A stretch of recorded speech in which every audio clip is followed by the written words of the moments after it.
to Inside the Doctor's Lounge, where we showcase popular topics from our online communities of over 200,000 physicians, focusing in on those that we believe are important for the future of healthcare and the sustainability of the clinician workforce. I'm your host, Dr. Nisha Mehta, founder of Physician Side Gigs. Whether you're looking to diversify income streams, are curious about entrepreneurship or health innovation, trying to learn all the things somebody probably should have taught you in medical school, or simply want to understand healthcare from the perspective of physicians, you're in the right place. Let's get into it.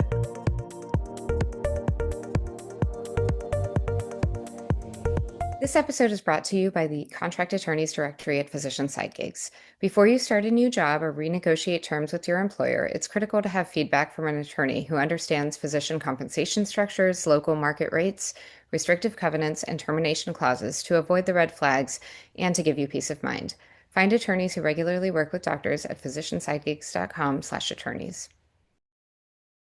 All right, welcome to another episode of the Inside the Doctor's Lounge podcast. We are just thrilled to have with us my friend Dr. Geeta Nayyar.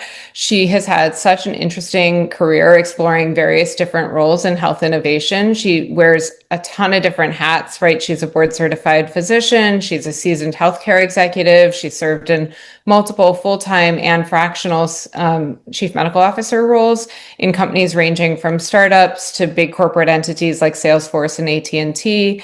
She's a board member or advisor to startups and associations like the American Telemedicine Association and the AMA. She's a media expert, internationally recognized speaker and author. I mean, the career that she's created for herself is just this very interesting mix of medicine and leadership and communication and innovation.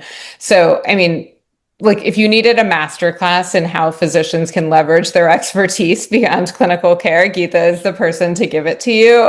We could probably do multiple episodes with her.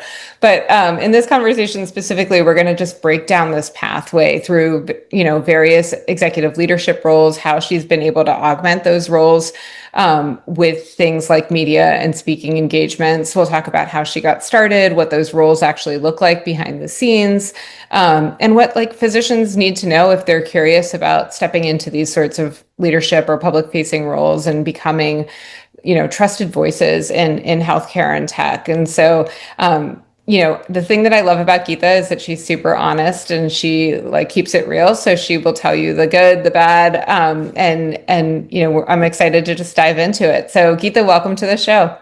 Thank you so much for having me, Nisha. You make me sound good, man. Might need to call you more often. You need a publicist. Just let me know. Yeah. All right. Well, it's honestly hard to know where to start with all those hats, right? So I think let's start from the beginning, right? Like, where did you shift from traditional clinical medicine? Sure, you bet. So again, first of all, thank you so much for having me and congrats on all of your success. I'm definitely a huge fangirl and think Physician Side Gigs is awesome. So I'm just also very much in awe of all the things you've done. So, likewise. If we start from the beginning, and because I get this question all the time from other docs, right? Like I'm burnt out. I don't want to do this anymore. How'd you do it? And I want to start with first, I was in an accelerated medical program, got into medical school from high school at the age of 17. Like I was on this short, direct path, don't like to waste a lot of time, and was just very, very much wanted to be a doctor. Like that's all I wanted to be. I love science, I love people. It's like the perfect career for me. So I will first say that was always the plan, and there was never any of the other things that happened by life and happenstance that we all appreciate now. What I would say is that somewhere on that journey, and I come from a family of doctors, somewhere on the journey, and it was, medicine's like a pretty clear path. You go from undergrad, medical school, residency, fellowship, like it's a very clear, and I always thought that once I got to the top, like I was going to be the queen of the world and it would all be so I'd be the boss and I'd, be able to take care of patients and I'd know the science and just, there's this magical dream. As I went on my journey, as you can imagine, that is not at all what happened. And I very quickly started to understand that there were many forces at play that really informed medicine more than doctors and nurses, right? And it was things like legal and compliance and the nursing administrator that kept telling me I couldn't keep my patients and that I needed to discharge them, right? And I remember many, many conversations in residency and just knowing patients for a long time and being like, but this isn't good for him. He just needs transportation. Like, I don't understand. He's going to be back Friday because he missed dialysis. It's like, I already know the future, you know? And so I really found myself in a place where I was motivated to be the best physician that I could be. I wanted to be practicing at the top of my license. And I also felt that at that point I knew what was best for my patients, but I saw a system that wasn't supporting what was good outcomes and good care. Yeah. And at the time, we started to implement our health records. So Allscripts was our big center of excellence at GW. I actually decided to do business school somewhere on this journey because I understood that everyone who said no to me spoke a different language, and that was namely the language of business and finance and just things that I had no idea about. So I decided to do an MBA in my fellowship, actually. Uh, why? Because I found out it was free. Apparently, you are considered faculty when you are a fellow. Fun fact for any of the young docs out there. So my MBA cost me about $100. And that was probably for books because you get the faculty fee. And so I was sort of like, I got nothing to lose. Might as well go for it. If I don't finish it, if I start, I hate it. Like, why not? Um, and so I was in business school and a fellow at the time. And then we started to roll out our electronic health record. And I very quickly, I think because I was in business school and started to have this macro view of the system, I very quickly put together, I understood very quickly what the EHR was intended to do. And I understood efficiency and ROI and, you know, possibly telemedicine and just all these things when everyone was just focused on getting the data digitized at that point. And Yeah. I found myself in a position, I had a great chairman and the Department of Rheumatology at GW, just my best friends for life to this day. And they basically said, well, Geeta, since you love all this stuff, you are in charge. You are now in charge of implementing all of this. You're in charge of the department. Tell us what the heck to do, how to do all this. And I just really quickly got my hands dirty, Nisha, to be honest. So I was in the right place, right time, or wrong place, right time, depending on how you look at it. And Yeah. I really just went over to the CIO and knocked on his door and was like, hey, I don't know that you know me. I'm Dr. G, and I think I know what you're trying to do with this thing. But here's the thing, like all the doctors hate it. And I think if I tell you why they hate it, we could make this actually work. And he just looked at me like, kid, come on in because none of the doctors will even look at me. You know? Like, so it was a very Oh, accidental thing, but it was, and I will say it again, but it was my passion for patient care. It was my passion for getting people care quicker, better, faster, and also let doctors be doctors. That was very much my motivation. yeah. No, I love that. And so, okay, now you're getting involved in a department level and you're doing all these things within your institution. When does stuff expand outside of the institution? Sure. So, you know, because I was in business school, and this is one of probably, I think this will be really helpful for your audience. One of the number one questions I always get from other docs in particular is, you know, should I do an MBA or I want to do an MBA, right? Because we're really good at collecting letters. And I always say, what is your goal? Because I know like we all love school and we go to school for 30 some years, right? But I always say, what is your goal? Is it to collect more letters? Is it for the academic prowess? Or like, are you going to go start a company? Are you going to run a company? Or is it for your practice? What are the things? And for me, what I actually understood about the MBA or my goal at the time was to build a network outside of medicine. Because everyone I knew was in medicine. My whole family, my friends, like my whole life again since 17 was 100%. all like medical, medical, medical. Yeah. And when I told, and I still remember when I told people I wanted to do an MBA, they were like, do you mean an MPH? Because you're going to do like statistics and all this. And I said, no, they're different letters. MBA, in my mind, was a practice in reality. MPH, research, right? To me, these were all very theoretical and very academic and just not where I saw the friction in reality. Like I saw the friction as, look, we got to practice clinical medicine and it's not operating well in the real world. And so I did my MBA to expand my network. So when you say what took me out of clinical medicine, that's really what was the biggest opportunity, not necessarily because of the classes, not necessarily because I needed the letters, but all of a sudden I had all these friends who went to Deloitte and worked at McKinsey and we're hospital administrators and we're doing policy. And it was just this whole world of people that excited me and understood what I was saying about clinical medicine, but from like this different lens. And Yeah. because I had had no exposure to that, that was the fastest way and cheapest way at the time for me to get that. And then in that network and in that kind of milieu, I started to experiment with different things. I started to do informational interviews, talk to anyone that would give me 5 minutes of their time. And that's really how I ended up in tech, but it was a very circuitous route. And it Yeah. was certainly not, it was actually not academic. And I think that's one of my kind of tidbits for anyone who's watching, which is it's not necessarily an academic journey. It's very different than medicine, which is an academic journey, right? But if you have these aspirations to do something a little bit different, you want to talk to people who are doing something different with their medical degree, and you want to ask them a day in the life. You want to ask them what was their motivation, all the things you're asking me, right? Right. But I think that's the biggest thing we miss in medicine. Whereas in business, like the concept of an informational interview that I would just meet you for coffee to get information, no one really ever used those words in medical training. But in Right. business school, they were always like, go have coffee with someone and go get an Yes. informational interview. And I was like, what the heck is an informational interview? I could just Google it. Like, Right. right. And so that concept of networking, the concept of like real life application was probably the biggest thing I think I got out of medical school. And it just expanded my network and the opportunities that were available to me.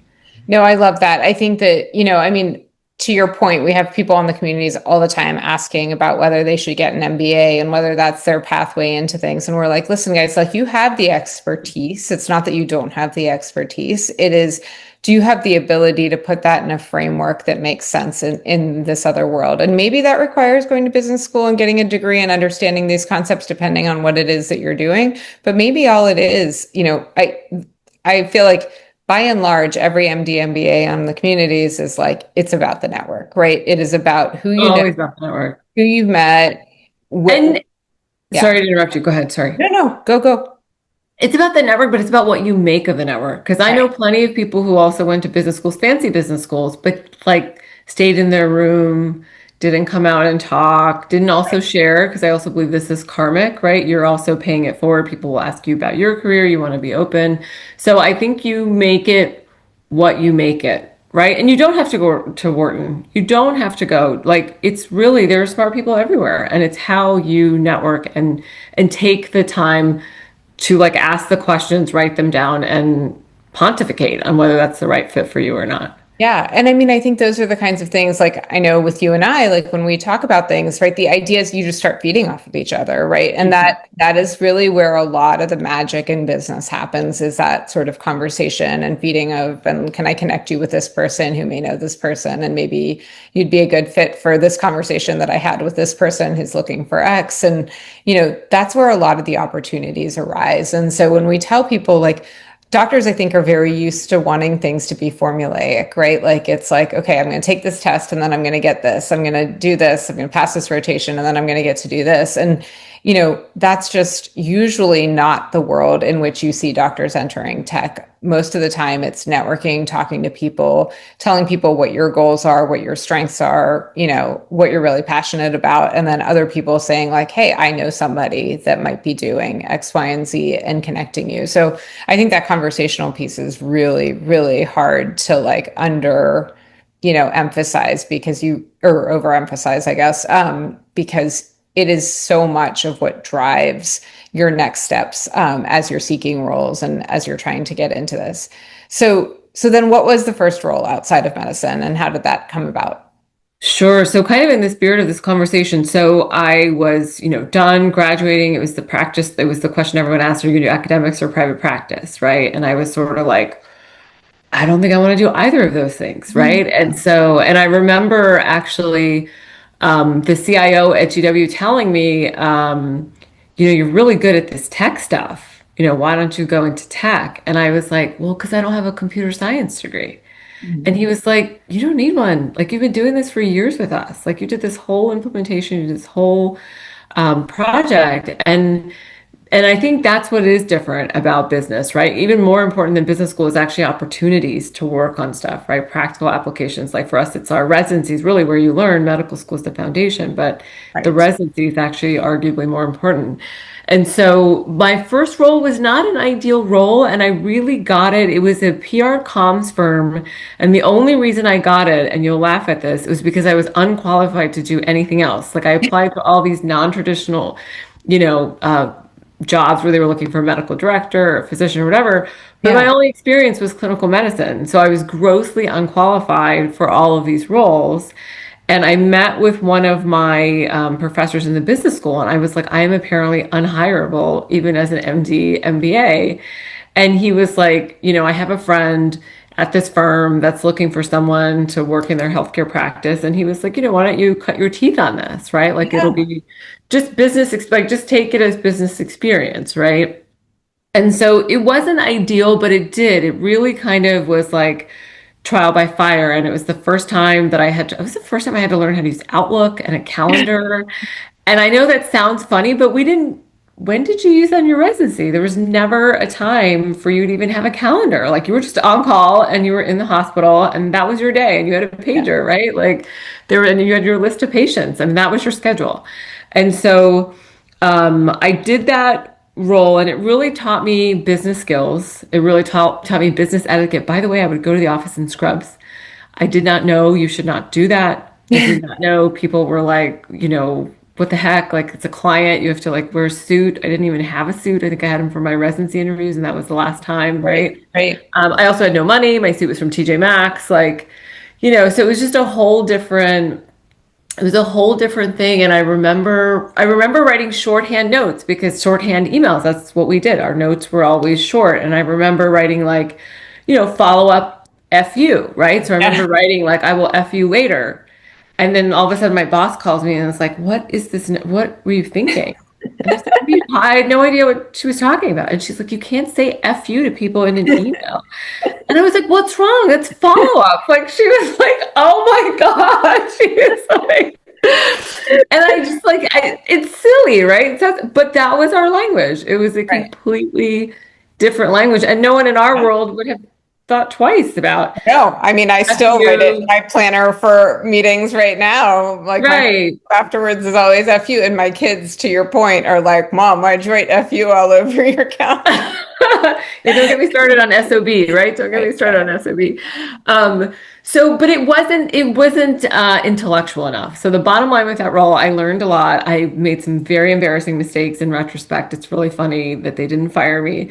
But I wasn't intellectually satisfied. Again, PR comms. It's also why I think I'm so good at marketing and PRs because of that first stint at this company and learning kind of that space.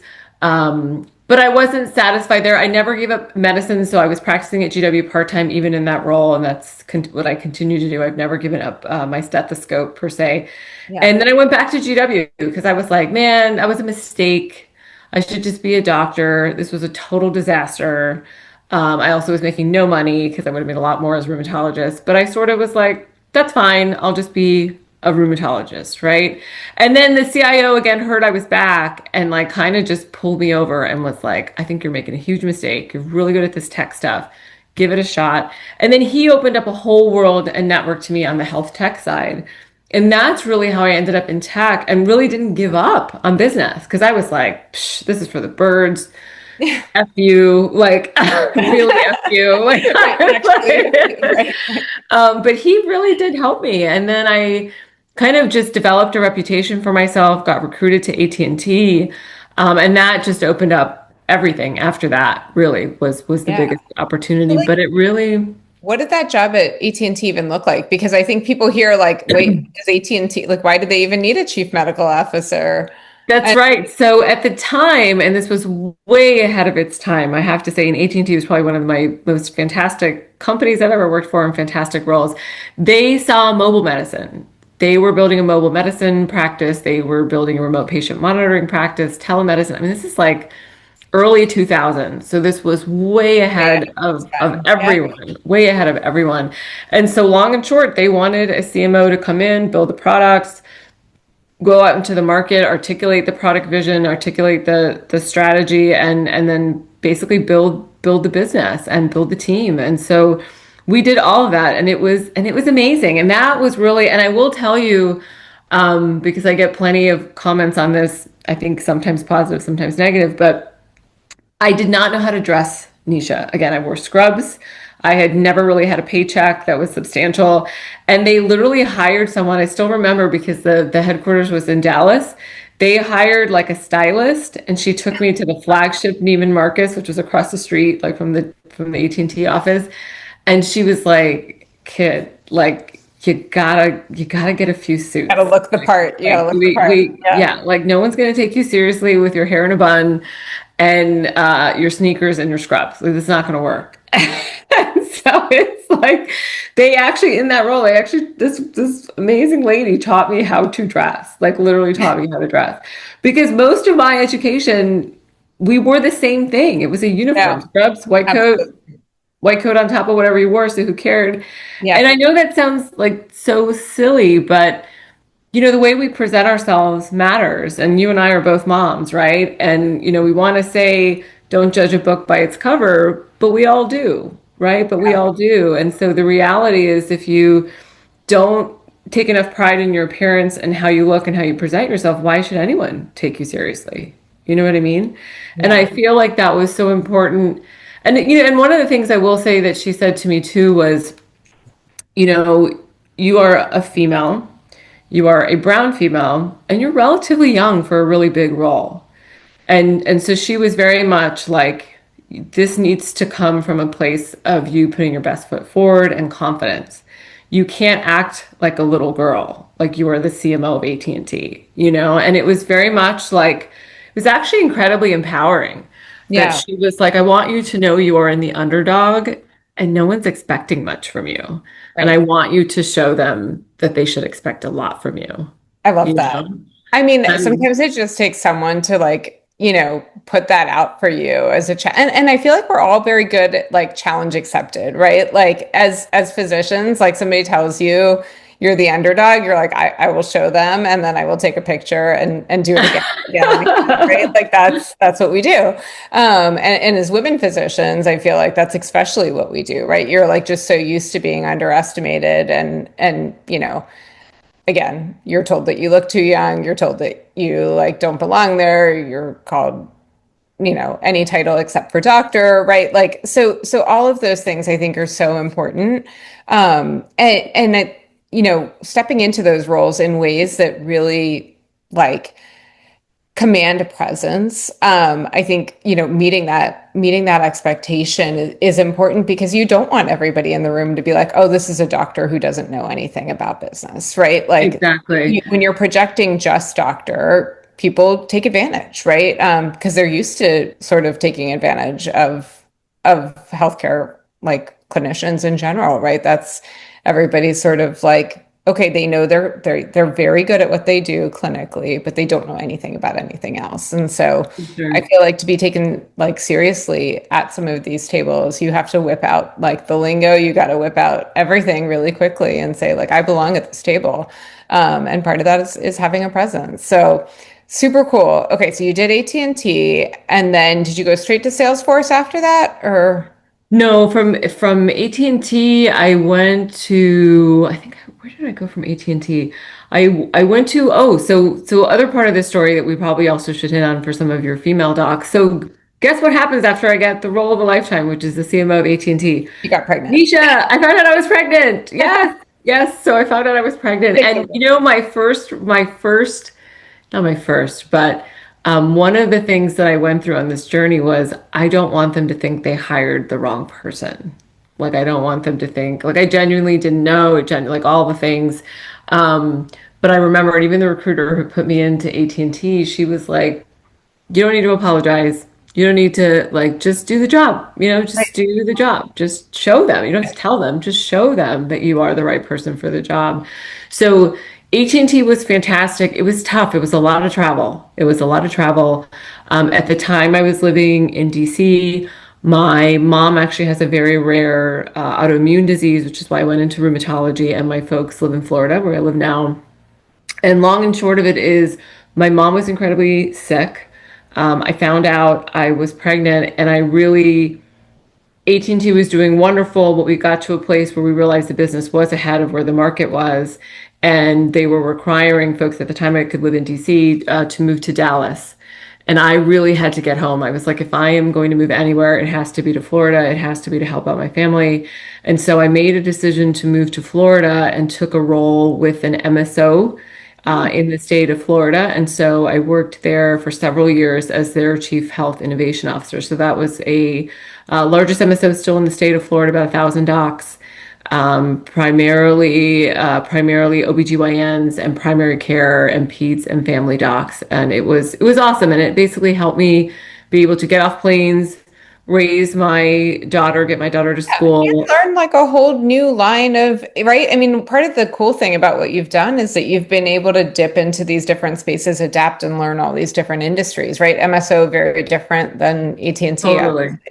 Totally. And the MSO space it was like contracts and dealing with payers and understanding like physician scorecards and how, you do all of those things. But I brought in the tech because that was my bent, right? I built a telemedicine practice and strategy for the group that actually they ended up using during COVID.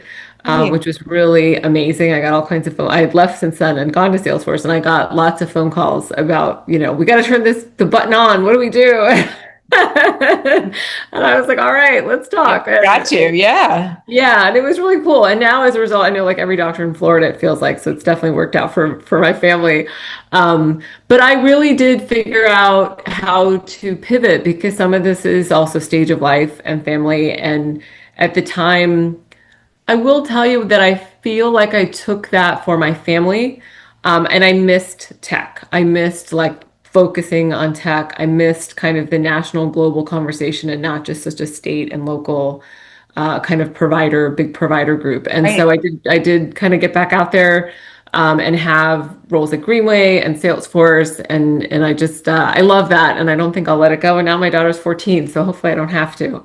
Yeah. No, I mean, and I think like you've really, you know, at some point you kind of grow into what your passion is, right? Like you realize I can That's like right. a lot of things, right? Like I think as doctors, I mean, we're used to dabbling in a lot of things, and then you kind of figure out what it is that you're passionate about, right? So we're not strangers to this concept of like let's know a lot and then hone in on one thing, and I feel like you've really just started to hone in on that niche that really drives you, right? And so now it is very much like what's the cutting edge, what's coming next, how do we push these boundaries further.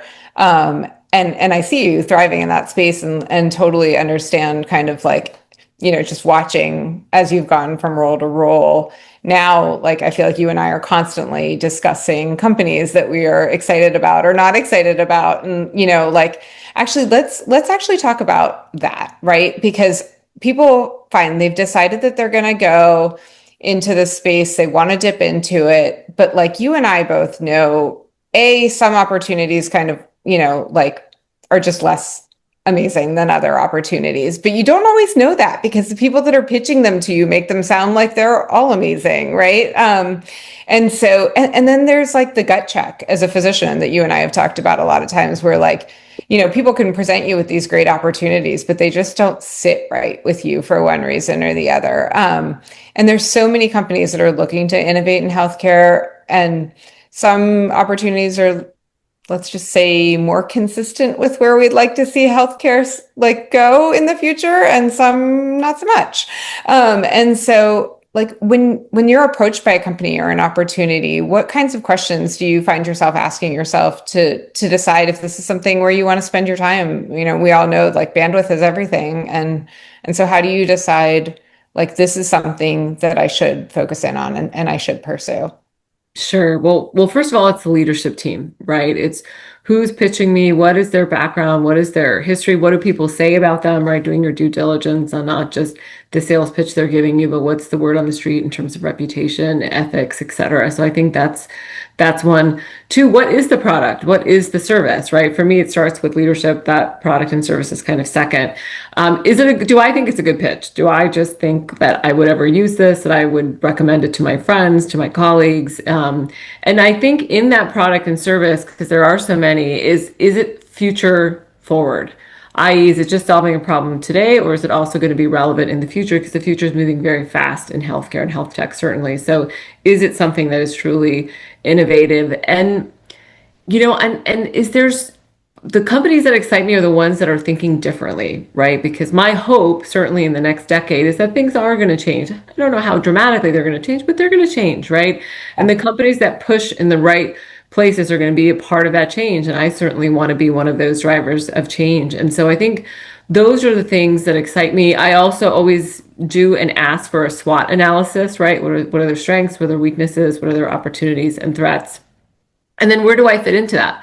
Like, what is the problem that they see my role or function helping to serve? But that's kind of my short list of how I, go into these things. And obviously everything is a trial and not permanent. So then you make your best judgment, but if things don't work out, I think that's one of the opportunities you have as an advisor or a consultant is you say, look, tried it. I'm not aligned with this. I'm not aligned with that. And either they take your feedback and if it's really just not a fit, then you also want to be in a position to walk away. But honestly, that's happened to me very, very rarely. I feel like, again, starting with the leadership, product and service, is it something you would buy? Is it something you'd be proud to put your name on? Those are always going to be the biggest things that I think guide you.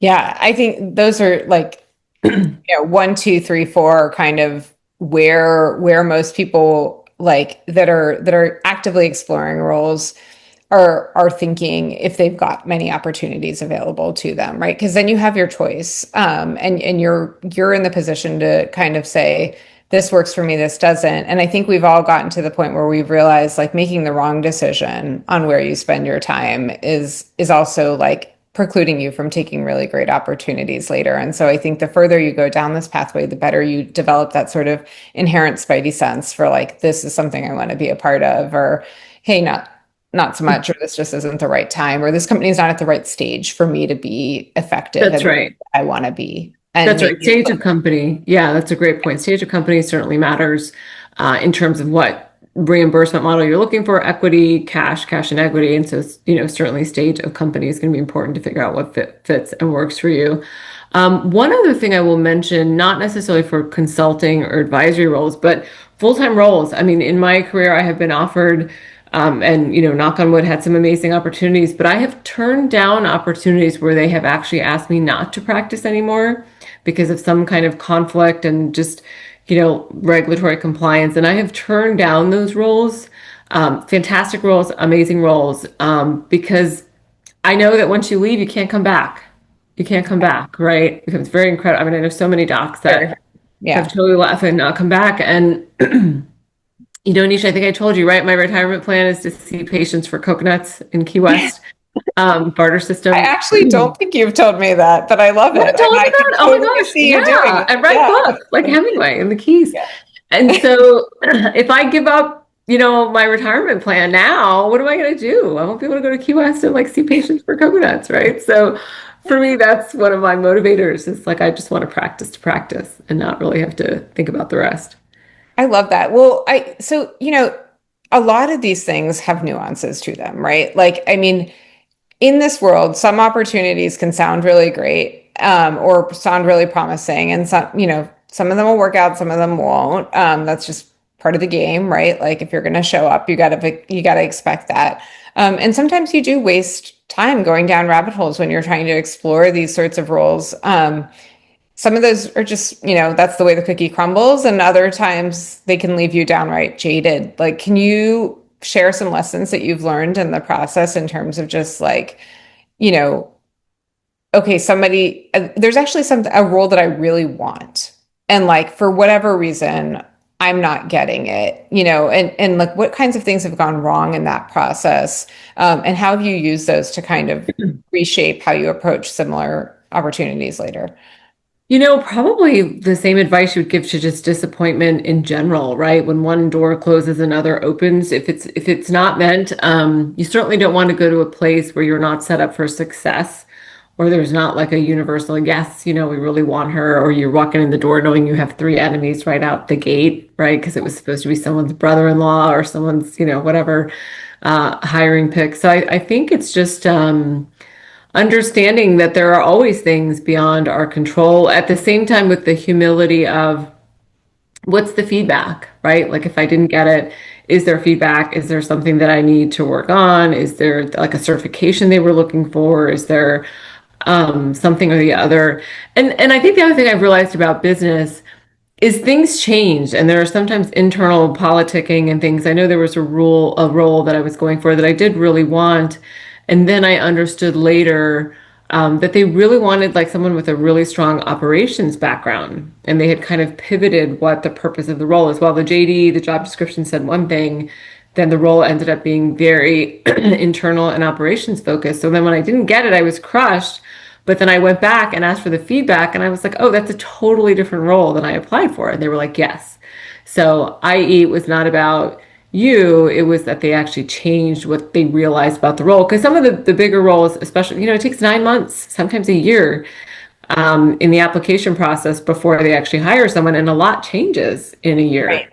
A lot Companies changes evolve a lot, right? Like they could go from Series A to Series D in a year, and completely. like what they need is just very different. And this world is moving so fast. So I love that. Just like the understanding that nothing is personal. Well, some things might be personal, but a lot of times it's not, right? And a lot of times it is something that you just have no control over. And maybe they find a candidate that's better suited to that. Maybe like you just didn't jive with the team the way that would lead to a productive thing, and that's okay. Like, right, not all of us are for everybody, and I think that that's important to recognize.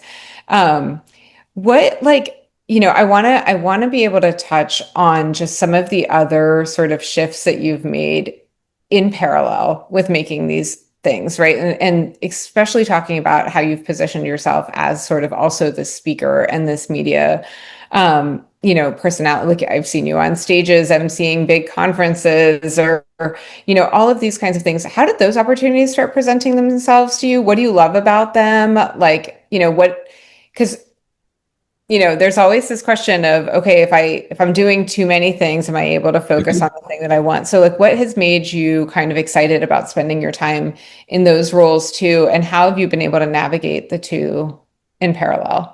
Sure. So first of all, I've left the corporate world, right? And so now I work for myself and am basically a professional speaker and writer and advisor. And so as far as how you do that, and those are all my passions, right? All three of those things are my passions. So it's really what I did as a chief medical officer for any number of the companies I've worked with, right? Because the CMO role the ones that I've had have always been very externally facing, whether it's for customer engagement, whether it's for thought leadership, whether it's for just articulating vision to the industry. So that has always been something that I essentially trained in and also believe I'm very good at and enjoy. So I can continue to do that. With the writing of my book, which I never thought would actually be this successful, the only person I ever thought would buy my book is my dad. Looks like a few dads did. And so that really launched me into what I call the professional speaker world. And so much of that has been support from some amazing speaking bureaus, as well as just Nisha like you, right? The karmic, we've worked in the industry for so long. So when you kind of put up your shingle and you say I'm available to speak, your friends will call you and your Yeah. colleagues will call you and be like, hey, gee, now that you're a speaker, do you want to come do this? Do you want to come do that? And so it's been incredibly rewarding, and I'm really grateful to so many colleagues and friends that have supported me because this all started as really just a big experiment. But as far as how I got to this position, it was really all the years of being a CMO and loving it. And then to your point, recognizing, hey, this really is my passion. I Yeah. think I'm going to harness it, develop it, work on it. So that's really the speaking piece. And then On a lot of stages in your roles, in tech, right? And so, at some point you probably realized like I love being on the stage and this is actually something that I want to do, which is like it's interesting for me actually because I find myself going in the other direction, right? I started out on the stage like I got my like foray into side gigs was really that I started writing just for fun to get things off my chest. And then people were asking me to speak. And all of a sudden I was finding myself, asked to be a keynote speaker at all these events. And I like before the pandemic, I was on the road once, twice a week doing keynotes.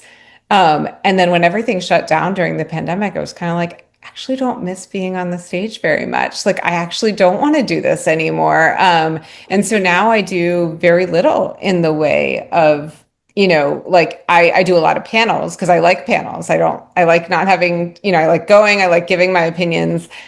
I don't like preparing anymore. And I don't like the time and the opportunity cost that kind of comes with like, having to some degree perform, right? Like I've just realized like that stage of, and to your point earlier about just different stages of your life and wanting different things at different stages. Like right now, I'm just kind of like, I just want to show up. I want to do my thing. Like I'm max efficiency. And for me, speaking is not max efficiency. Sometimes you have to be there for 4 days or 5 days or like, they want you to be there for the whole event or they want you to go to 5 different events in one day because there's like a meet the speaker and a this and then a that.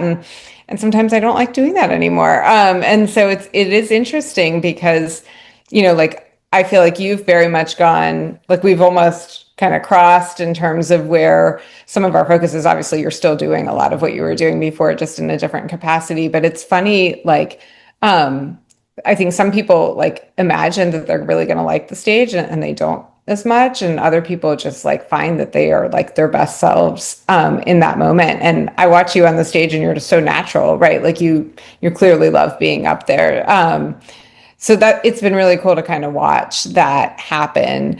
One of the things that like happens a lot or is questioned a lot on the communities is just like compensation for all of these kinds of things. And I mean, to the extent that you feel comfortable, like, where have you, like speaking fees are all over the place, as you know, and as I know, right? Like, I mean, it could range so much from some speakers do a lot, for free and then also do $30,000, $50,000 keynotes or whatever, right? You could really, it's so event dependent, but like, how have you kind of grown professionally as a speaker, right? It's one thing to give CMEs and occasionally speak when asked, and it's another thing to be a professional speaker.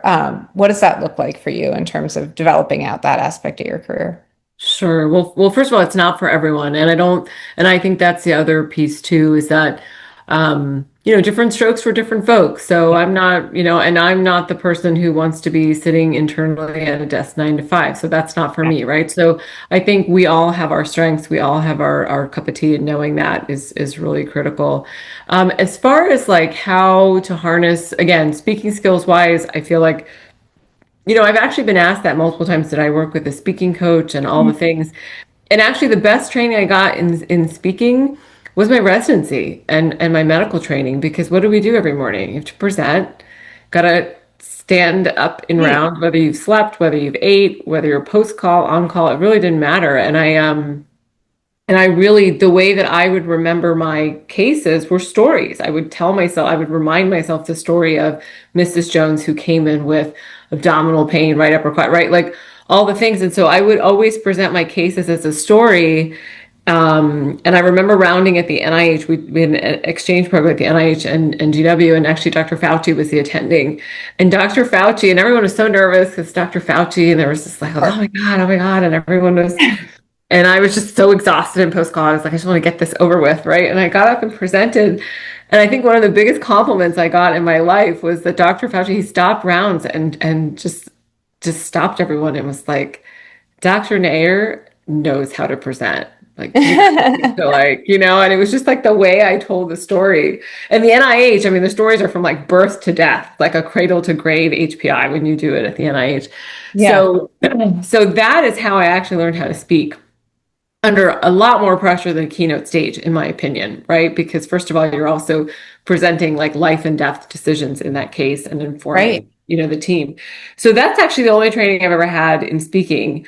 Secondly, as far as the pricing and all those things, honestly, the speaker bureaus, right? So when I started to get serious about the book launch, they started me in a lower bracket. I was sort of everywhere. Then I got good. The book won a Wall Street Journal bestseller award. They moved me to the medium bracket. Then I did an amazing job, if I can say that, right, over the No, you past can say it. Do it. two, Say it. two, You should say it. Own years. it.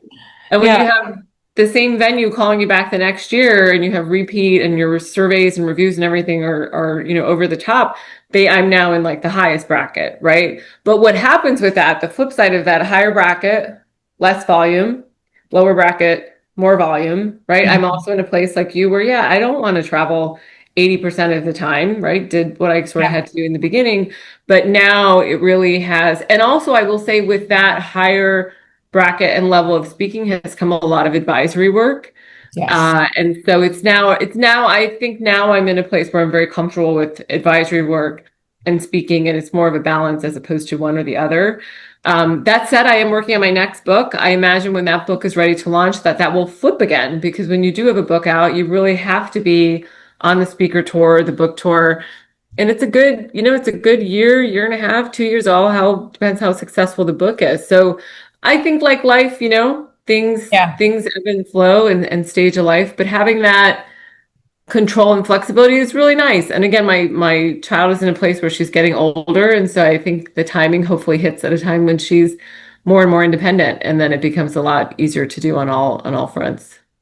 Yeah, I love that. I mean, I think that the idea that we all have that, like once you get past this sort of need for consistency, right? And you've like reached this point in your career where you're just kind of like, I just trust the universe that like there is something there that is going to like both excite me as well as be like actually a very substantial way for me to spend my time in a way that, is both professionally and personally satisfying is really like it takes a lot of time for people that are used to a I go to this job, I'm on a salary, maybe I have a bonus structure or whatever, but like this is the hardest thing I think about doctors trying to delve into this different realm of side gig work is that there's so much that's unpredictable, right? And you're giving up a very steady paycheck and a very steady life for something that like is very unknown. And that for a lot of doctors is understandably terrifying, right? You spend so much time, you spend 2 decades trying to get to this point where you get to be this doctor and have this very stable job and this very stable income. Um, and then you have to learn to let go of a little bit of that and trust the universe and trust your expertise and trust the fact that like you are amazing and other people see that you're amazing and they're going to, like want to do things with you in various capacities. And so I love that you've gotten to this point where like, you're like, I've done enough of all these different things that something is going to work out in a way that like I like and that I'm excited about. And that, I mean, to wake up every day and kind of be like, I've got something different on my plate and it's equally awesome is just like a place where I think a lot of people would love to be. So congratulations on getting there. Um, Um, I think that that's like just I don't know. It's exciting, right? Like every day is a different company, every day is a different task that you're kind of working on. But it's all like, while it's all going in the same general direction or the same North Star, you get to do it in so many different ways. And that's what I think is really cool about your career.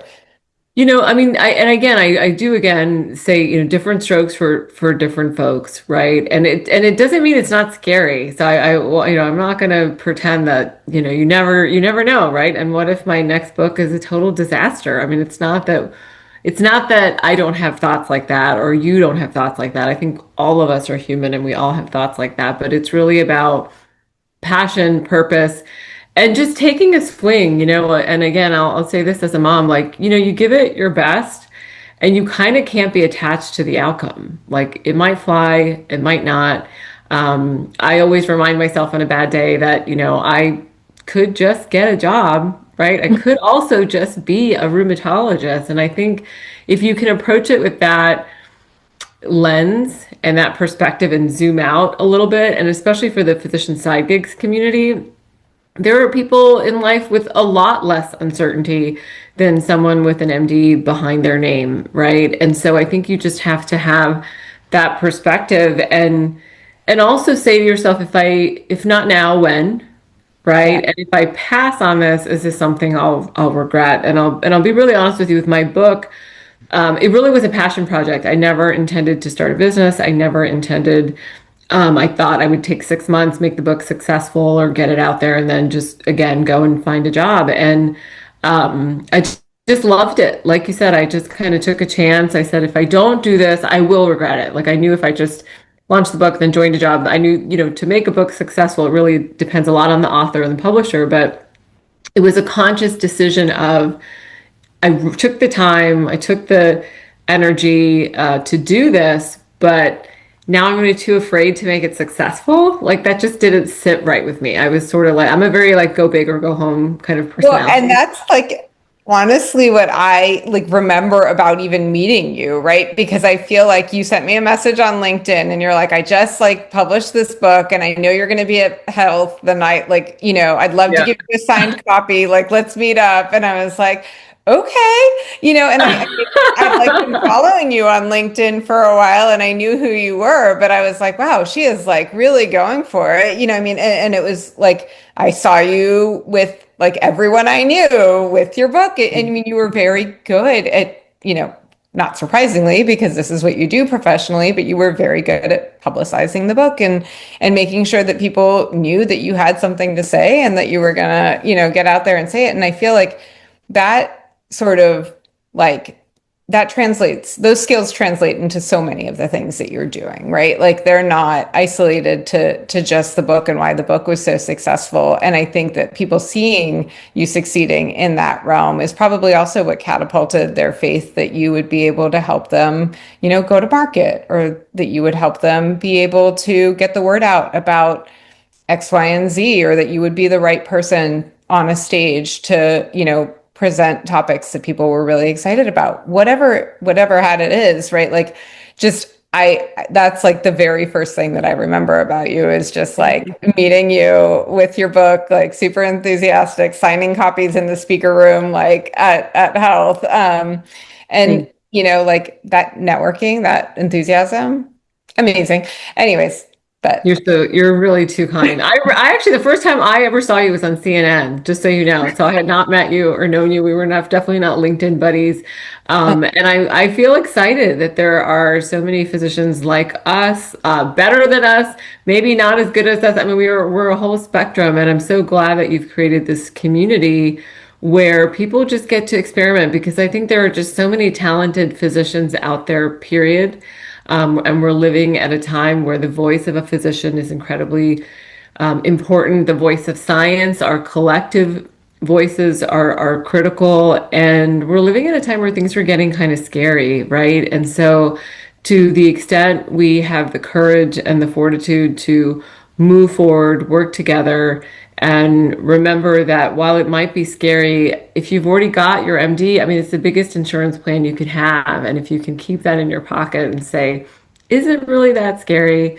And yeah, we all hate failure, but sometimes you take one on the chin. Like I said, my first job out, I was like, what a huge mistake. And everyone I knew told me that I was throwing away my academic career, my medical career. It was such a, I can't even get you started on my South Asian parents who told me they came to America so I could be, a doctor and all these things. And I was just going to throw it away and work for this company. And so I it mean, is scary. It feels scary, it but is scary. It's totally scary. I mean, I feel you on that. Like, I feel like, to the point about that CNN thing, I think was the first time that my parents ever took this side stuff I was doing seriously because they were like, wait, so you want to cut back on your clinical time so that you can run a Facebook group? And I was like, well, it's more than that. And they were just like, yeah, that doesn't like, they're like, if it makes you happy, we guess, but like also don't drop the clinical stuff. And we were like, I was like, I got it, guys, it's fine. And then all of a sudden, like one day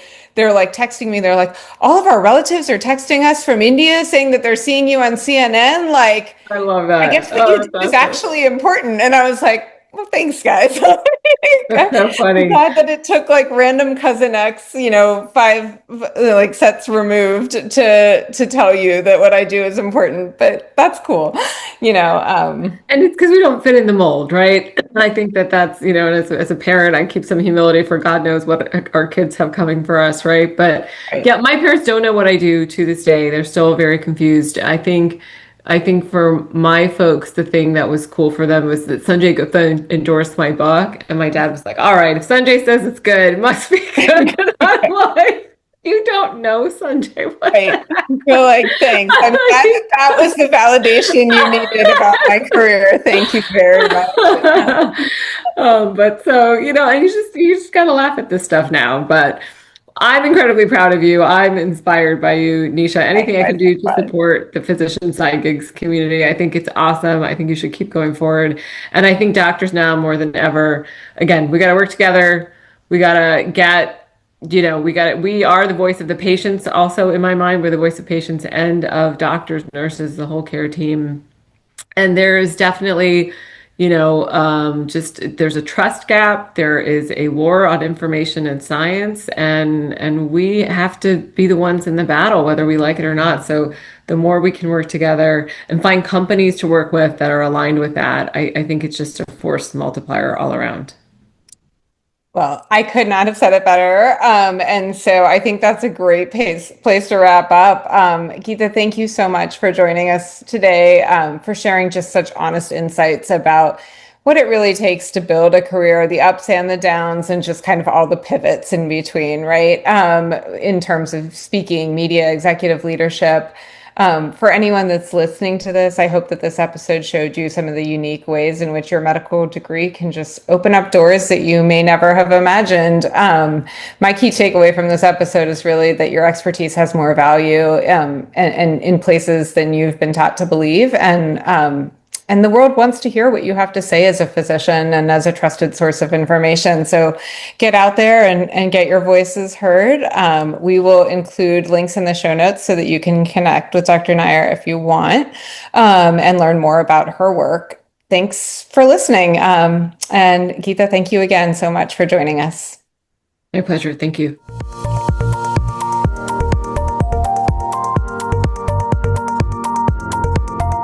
Thank you so much for hanging out with us today. If you liked today's discussion, please take a moment to subscribe to the podcast and share this episode with others who might find it useful. Physician listeners can join the conversation inside our virtual Doctors Lounge with our Facebook groups, Physician Side Gigs and Physician Community. And everyone can reach out through our website, www.physiciansidegigs.com, or follow us on Instagram @PhysicianSideGigs. We look forward to seeing you again next time.